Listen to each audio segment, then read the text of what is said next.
Hello, everyone, and welcome to Petite to Queen's Claim Your Career Crown podcast. I'm your host, Lynn, and I'm joined today by our VP of Operations, Amanda. Hey, everyone. And our incredible guest, Natasha C. Dewhirst. Hey. Hi. So, Natasha, we are so glad to have you here today. For everyone out there, Natasha is an advanced rapid I got to look at my notes here. Transformational therapist, a clinical hypnotherapist. I got to get this right. As I'm looking at my notes, and an ILM accredited well-being coach. And she specializes in burnout. So after Natasha survived or went through a traumatic childhood event, she developed PTSD and chronic fatigue, and she ended up in a wheelchair.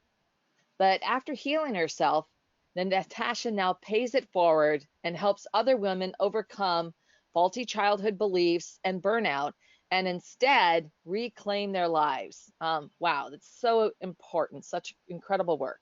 So today we're going to be talking about Natasha's own journey from her traumatic childhood, learning about her burnout so she could overcome that, and how she ended up in that wheelchair, and the recovery that led to her life's purpose. So I think I sort of made a mess of that, but Natasha, welcome to the show.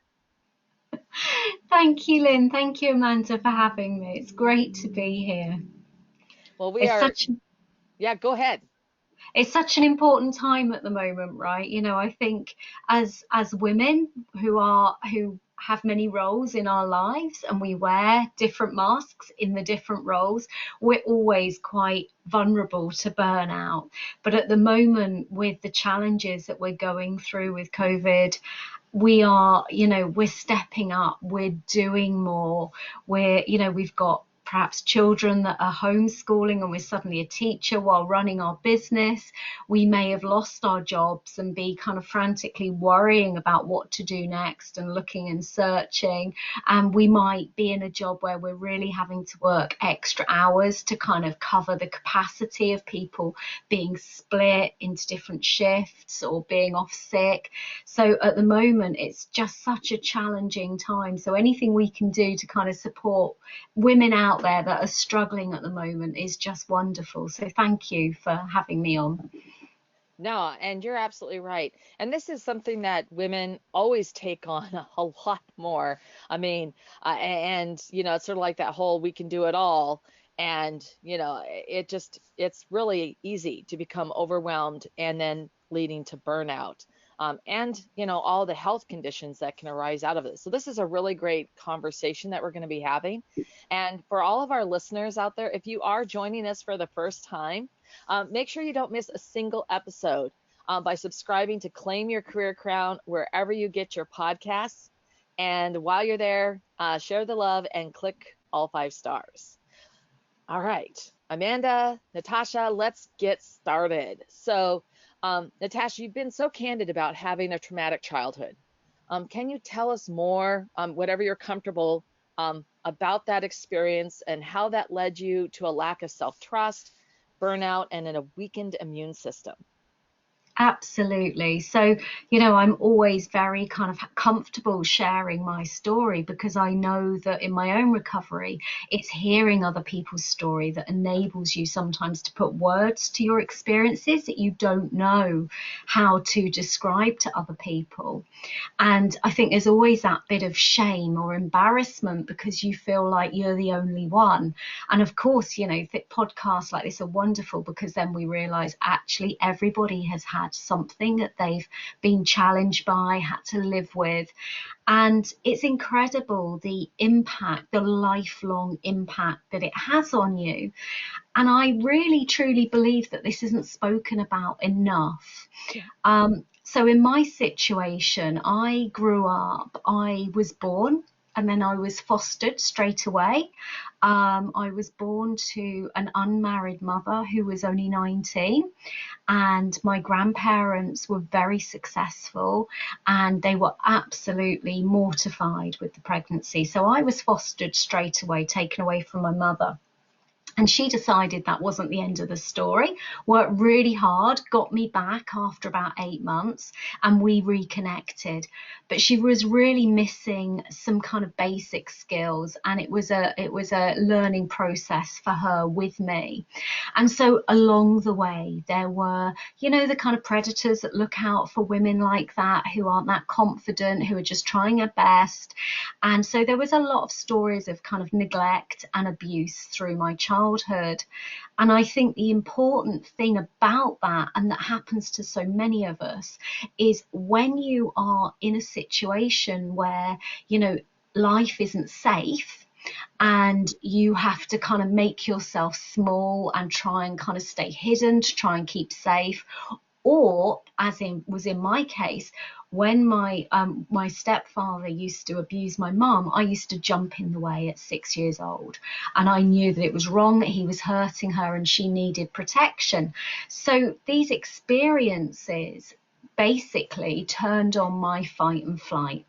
So for those people who are like not sure what I'm talking about, we have a nervous system response, and when we get triggered, we then go into one of four responses: fight, flight, freeze, and appease. So for me, that response was always on when I was a child. And on a physical level, what that means is you've got chemicals running through your body constantly. You've got adrenaline, noradrenaline, you've got cortisol. And so what that means is you're constantly on red alert. You're like an overactive smoke detector. You're like constantly looking out for danger. And when you live like that, those chemicals start depleting your immunity. They start showing up as kind of like physical symptoms in your body.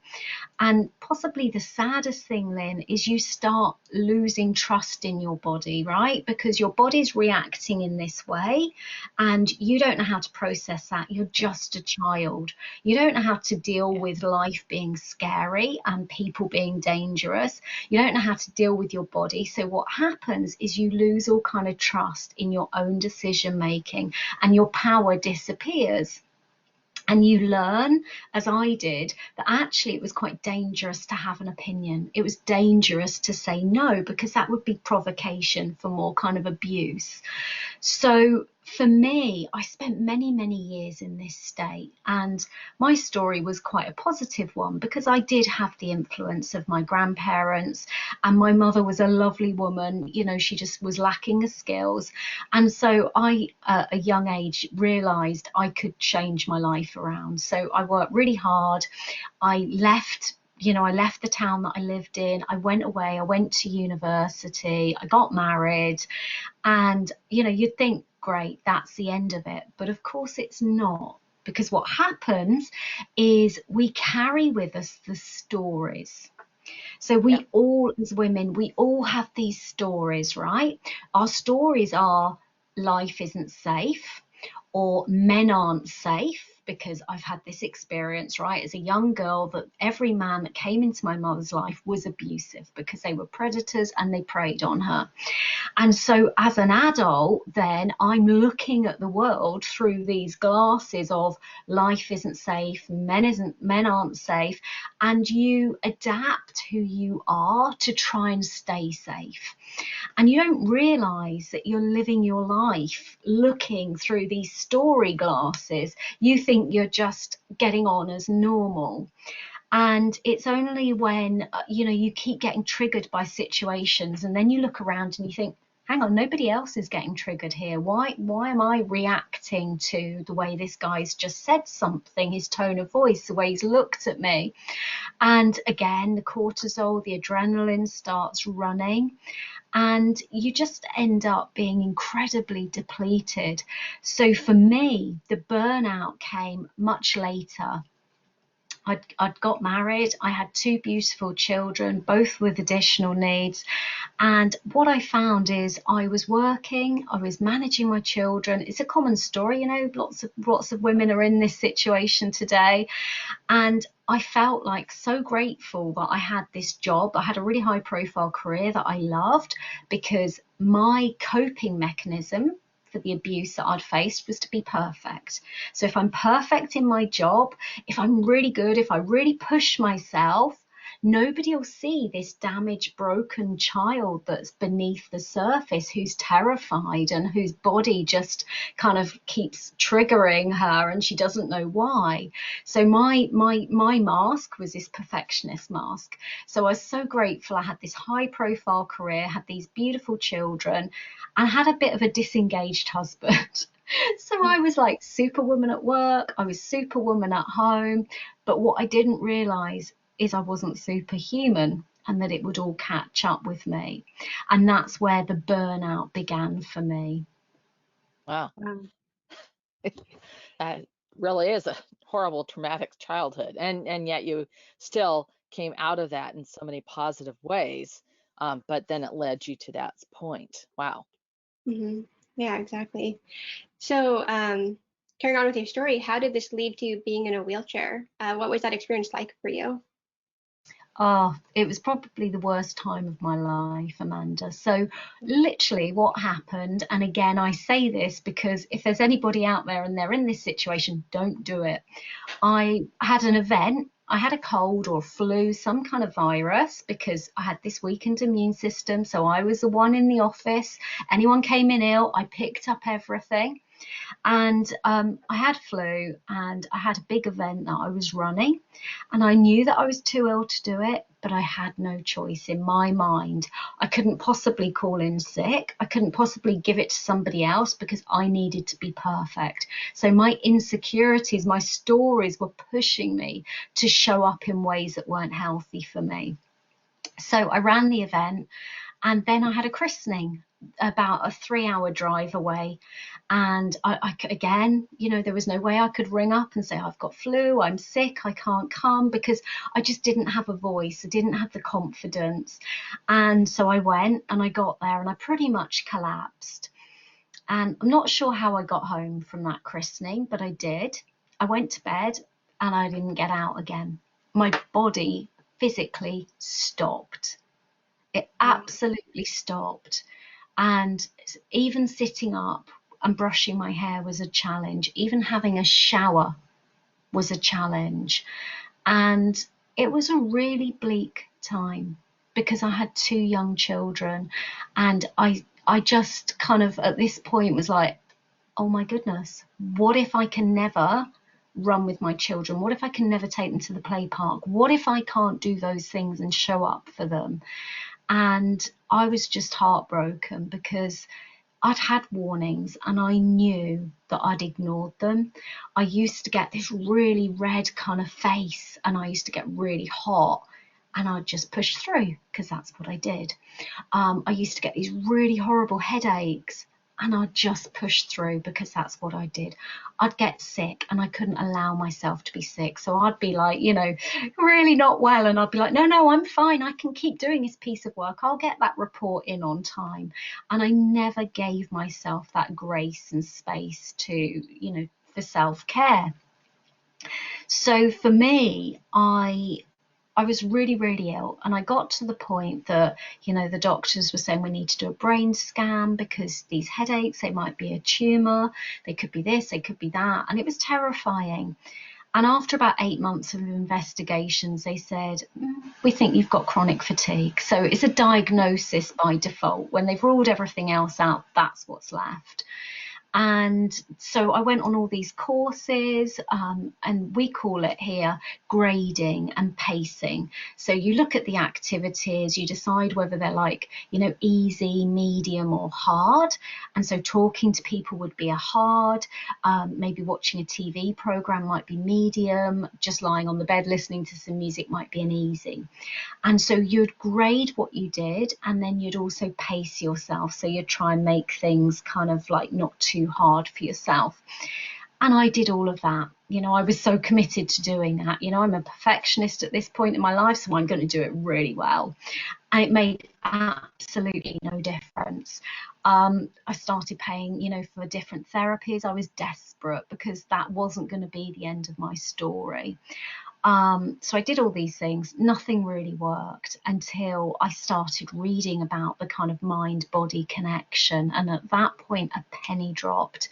And I read more on that, and I read more on that. And I managed to get myself well. But it took 3 years, and it was such hard work. And then honestly, I think it was another 5 years where I was dipping in and out of burnout. I would turn up at work, I'd be sat in the car park, and I'd be thinking, how on earth am I going to get through the next 8 hours? And then I had to go home and feed my children and look after them and do all the things that needed doing for school, projects, this, that. And it really took a long time for me to relearn the skills that I'd missed from, from my childhood, from not having that modeling, and rebuild that trust with my body. So I'm really sorry that you went through that experience. I'm not sure about you, but I don't know that I've ever heard of chronic fatigue before. Were you surprised when this happened to you? Like, did you ever think that anything like this could happen to you when you're going through these different headaches that you're pushing through, and pushing through the flu and things like that? I didn't even know it existed either. It was not on my radar. I'd never met anyone that had burnt out. I'd never met anybody who had chronic fatigue. I certainly didn't realize it could happen, to somebody at my age. Mm-hmm. And I had no idea that because of, the way in which I'd grown up and that kind of fight flight being on all the time, that I depleted my own immune system and created that. So it was a real surprise to me, Amanda. Yeah. And when I got that diagnosis, I was just like, no. I was just like, Right. no. Yeah, no, no, no, no. I'm not accepting that. I have this family and I've gone through this childhood, and my childhood was shit, and I'm enjoying my kids, and I'm not going to have this as the end of my story. And it was that, I think, that kept pushing me to kind of find what the link was, how could I make this better, what was it that I needed to do. And interestingly, actually, it wasn't about doing. That was the problem. It was the doing and the stories that made me do more than other people that was the problem. It was about learning to be. Mm-hmm. Yeah. Exactly. How did these symptoms and events impact your career and your family life and your self-perception? Oh, massively. I ended up getting, slightly depressed through the process because at times there was no hope. And it was very easy for me at that point, and this was my mindset at this point, to be honest with you, just to drop into that victim mindset. Why me? Hasn't my life been hard enough? Why am I getting this challenge? It's not fair. And of course, when you're in that energetic space, and this was again part of my discovery, was that the language that I was using was keeping me stuck in that place. This is so stressful, this is unfair, I'm so ill, everything hurts. And that's not to say that when you're in that place those things don't hurt and it isn't hard, but when that's all you focus on, you just, that's all you get more of what you focus on, right? So you that's all you see. So my self-perception was rock bottom. My self-esteem fell instantly because at the time I couldn't work. I didn't know if I would ever go back to work. It wasn't something that was widely understood. My employers were amazing, but they didn't understand what I was going through. And my work was my identity Yeah. because it wasn't safe to be Natasha. I had these stories playing out and I couldn't be me, I couldn't be authentic. So my persona at work was my mask. And without that, I didn't know who I was. Yeah. No, I mean, we've talked a lot about perfectionism and also this calamity of negativity, or it's literally, you just start going down a dark tunnel, and you just keep falling deeper and deeper into that tunnel. And that those negative thoughts, they just feed on one another. And so it's really intriguing, that inflection point of when you you started, trying to find a solution because this wasn't going to be your story, right? This wasn't going to be your end. So you kept seeking that. You had enough, that gumption to keep, I'm going to find a solution. And so what was that, moment when you read that first book, so that as you began that journey toward recovery, and maybe I've oversimplified your driving motivation, but more about that, and then those first steps really to you know stopping this Yeah. cycle. Yeah. Well, I mean, I think if I'm being completely honest, I think that, my motivation was my children. It wasn't actually me. I'm saying it's not going to be my story, but actually, the truth of it was it wasn't going to be their story because it Yeah. was them that I loved so desperately. Well, I didn't love myself at the time. I didn't know what self-love was. I just kept going. I was like a robot. So my motivation was my love for my two children. And that really was my driver. And I think when I started reading about the mind body connection, I started just having like these little tiny glimmers of hope that, oh, this sounds familiar. Hang on a minute, I've had these physical symptoms and I've had all this stuff go on. Oh, okay, maybe there is a link. And I read everything I could. I did all this research. I listened to, different audios, and I talked to people, and it all started making complete sense. And then the beautiful thing, like we're doing now, is I started hearing about other people's journeys. And it's like, okay, well, if that was their story, what's mine? And I think one of the game changers for me was reading about language and realizing that the way that I was talking to myself was keeping me stuck in this place. And it wasn't just me, Lynn. I remember my mum coming to visit me, and she would say to me, oh my goodness, your life is so stressful. How do you manage this job and do all these things? And then you've got your family and they've got all their needs and you're managing that, and you're going to have a breakdown. And that's what she'd say to me. And then maybe my sister would say, you're so stressed, you're going to break if you don't stop soon. And of course, they were all coming from this really well meaning place. They could see that I was carrying too much. Yeah. Um, and, they didn't know how to say, okay, how can we help? What pressure? What could we change? What other solutions could we put in place? Instead, they were like, oh, this isn't going to end well. You're going to have a breakdown. It's too much for you. So their negative words were impacting on me as well. So that was, really a pivotal point for me. Okay, well, if I change this one thing, if I change my language, what difference might that have on me? And it's something anybody who's listening can do right now. When we say to ourselves, oh, I'm exhausted. I'm absolutely exhausted. Life's so hard. This isn't fair. We start feeling really kind of like heavy, and we feel just really kind of despondent, and life feels hard. And so when we feel like that and we're saying that, we're more likely to like stay in bed or not get up or not do the things that we know are good for us, right? But when we kind of like try and pivot and change our language and say, I feel full of energy. And even though we're lying to ourselves, I feel full of energy, I feel great.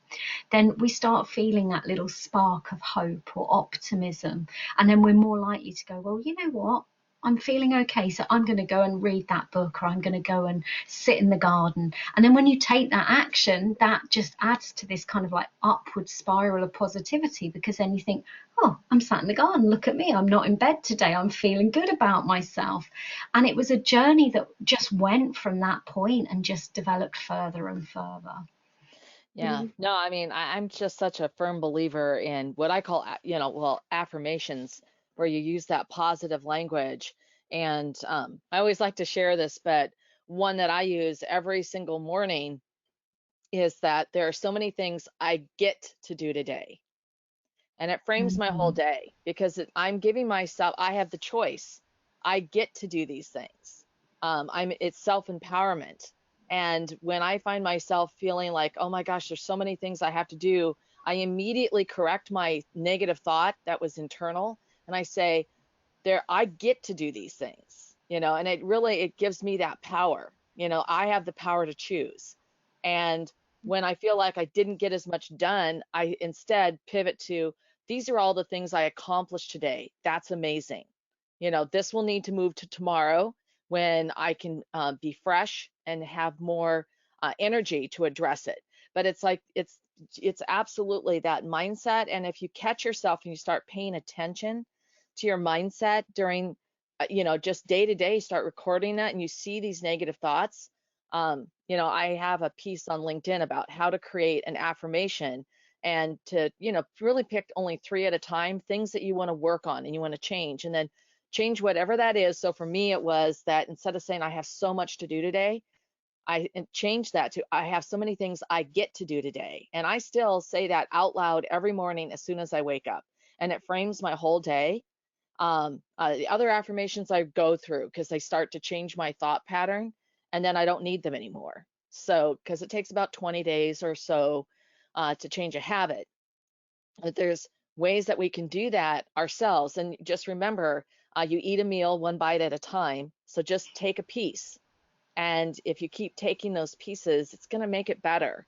And you basically, at the end of the day, you're giving yourself that incredible, you do have the power to choose. And you're basically taking that on and embracing that so you can choose, as to your point, a new path, a new journey. Mm, I'm going to find a way out, right? So yeah. your story is just truly amazing. Yeah, and I love what you've just said because, you know, it's really, really important on many levels. So we might say, okay, I'm saying this positive thing, but what it took me years to learn is why that's important and what happens in your body, like behind the scenes. So for you, Lynn, when you're saying those affirmations in the morning, not only are you feeling good, because you're saying something positive, and then that's, you're then taking a positive action because of that, and then it's that upward spiral. But there's a part of our brain, it's like a pencil shaped part at the back of our skull, and it's called the reticulating activating system, or the RAS for short. So what's happening is when you're saying your affirmation, your mind is like, right, I'm going to show you evidence of that coming true and of you experiencing that all day. So just from doing this one thing, this focus in the morning, your whole day, then you're being shown this beautiful evidence of that affirmation. So, it doesn't get any better than that. It's such an amazing thing. And the other really lovely thing about that is then you're getting this release of good chemicals in your body, those good hormones. So you're getting a serotonin and the oxytocin. So not only do you feel good, but then your body is standing down and it's relaxing. And these hormones are then making you feel even better. So it's these, what they seem like small steps are mighty steps. Yeah. That's fascinating. I didn't know that's how it actually worked behind the scenes. So thanks for sharing that. That's really interesting.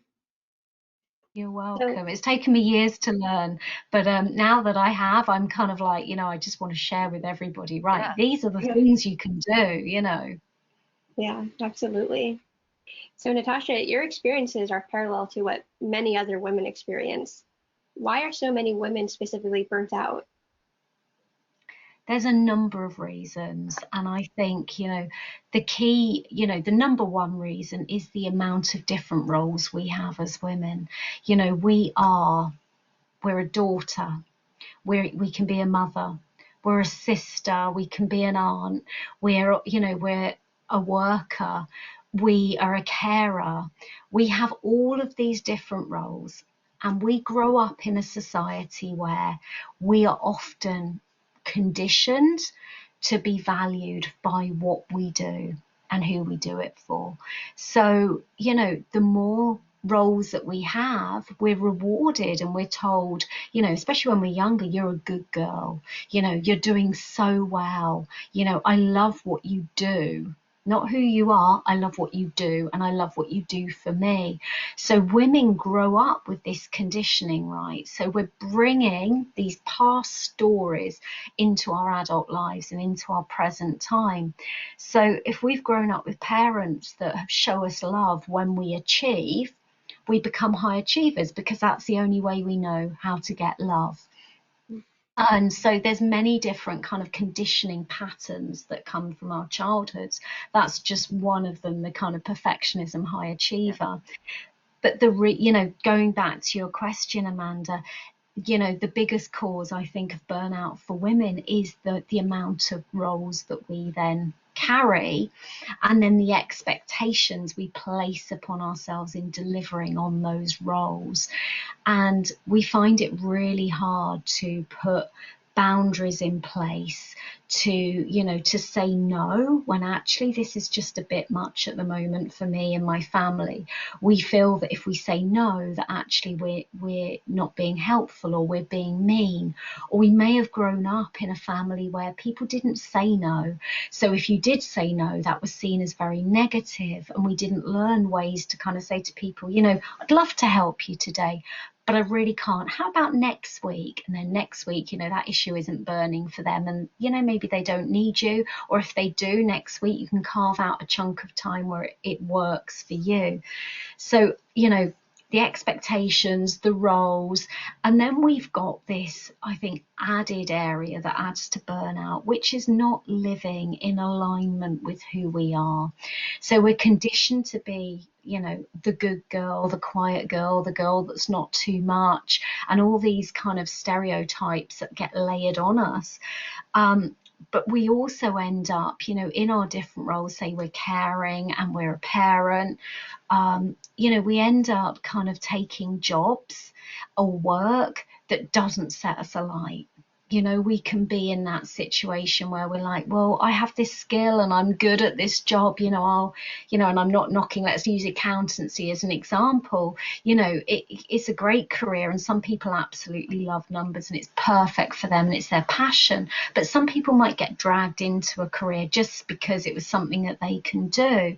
So we go into our adult lives and we're not feeling that fulfillment. We're not being lit up, and, going to work isn't something that is a joy, it's something that is a chore, and it's a chore to be fitted alongside all these other chores, and all of a sudden there's no space for kind of fun, creativity. And this is why we get susceptible and we get pulled down into burnout. Yeah, no, I mean, the conditioning part is definitely rings a strong bell, and definitely being able to say no. We actually have an article, at least an article, possibly a podcast or a webinar. I don't know, because that's just such a big deal of how to say no.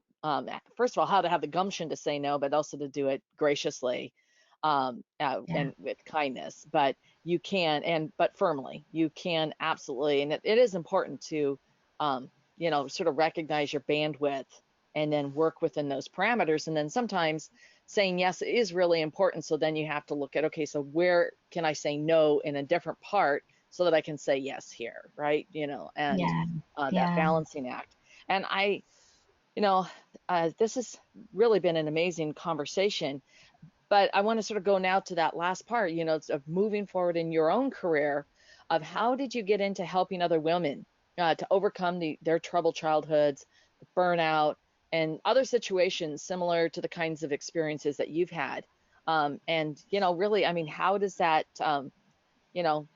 what does that really feel like when you're able to help them recover?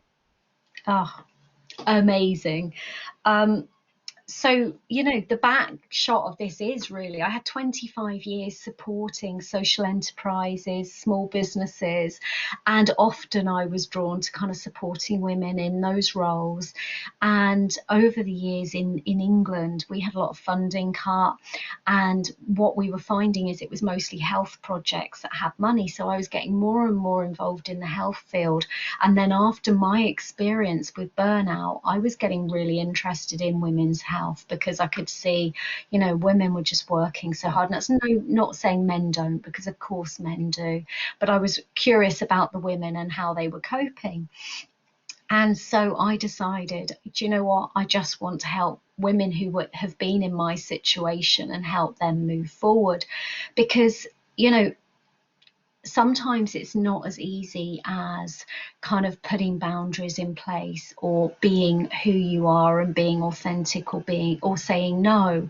Because what happens is, if you've had a childhood where saying no was confrontational and then that led to abuse, or if you've had a relationship as a woman where it was an abusive relationship and you would put boundaries in place and then that was seen as kind of like negative and then there was a consequence to that. Every time women then, you know, try and do these things, they're finding that, you know, they're going into fight and flight, they're getting triggered, and a coping mechanism is coming up for them.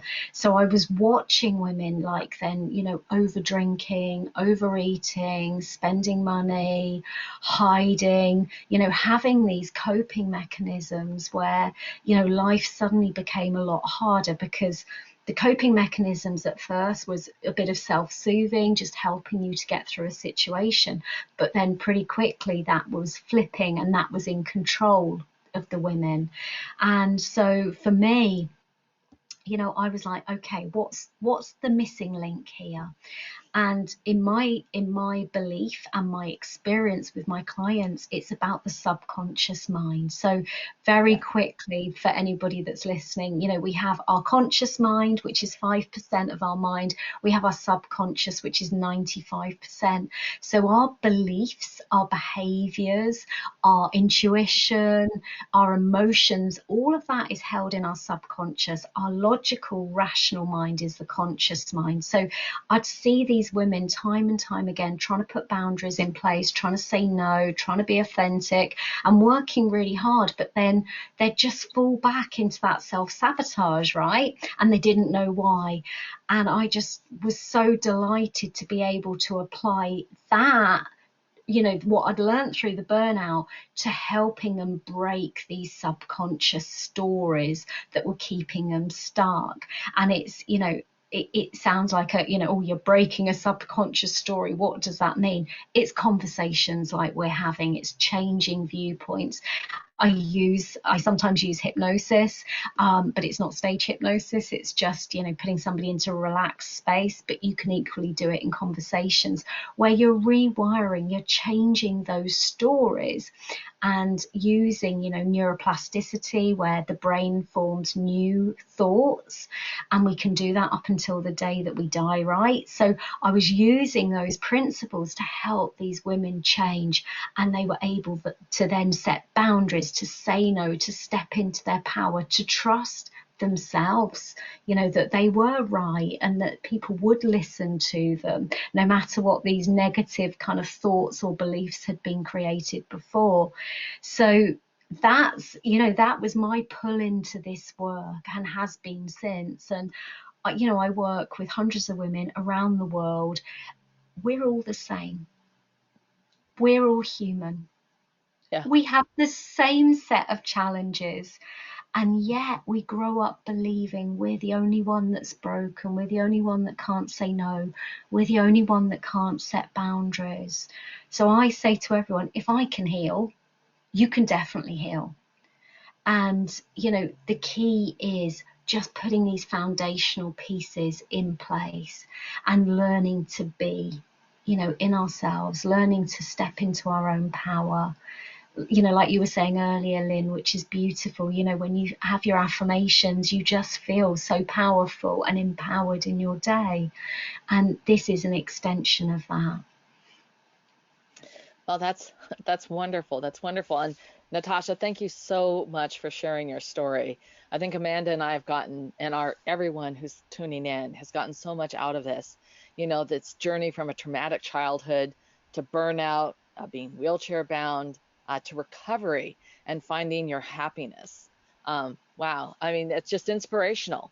And I know our audience is going to want to know where and how they can find more about you. Thank you, Lynn. And it's been a pleasure talking about that. It's such a passion of mine because, we all have that ability to move our lives into a place where it is fun and enjoyable. We just need the tools and to be shown. So thank you. Um, I have a beautiful quiz for people. It's a 2-minute quiz. You can see if you're close to burnout or if you're in burnout, and it's got step-by-step actions that you can just take straight away so people can have a look at that. I run a masterclass every month about how to remove yourself from burnout. And again, it's just a free 1 hour. People can come, take what they need, go away and apply those tools.